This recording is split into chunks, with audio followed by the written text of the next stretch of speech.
मैं आज मौजूद हूँ जनाब कुमैल के पास।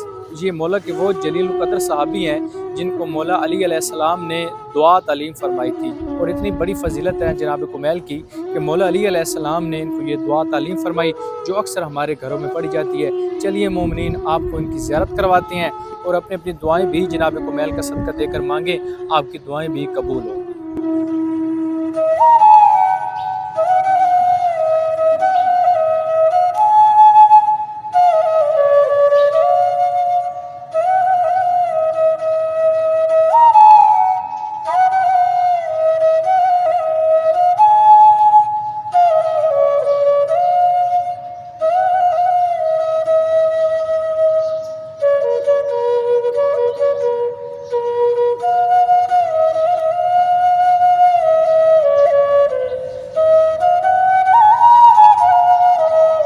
जब भी जनाब कुमैल की ज़ियारत करें तो 2 रकत नमाज ज़रूर पढ़ें, 2 रकत नमाज पढ़ें और उसके बाद अपनी कोई भी हाजत इनका सदका, इनका वसीला देकर मांगें, क्योंकि मौला के बड़े प्यारे दोस्त और सहाबी भी हैं, तो आपकी दुआ कबूल होगी। मोमिनीन किराम, इनकी ज़ियारत करें और मुझे भी दुआ में याद रखिएगा।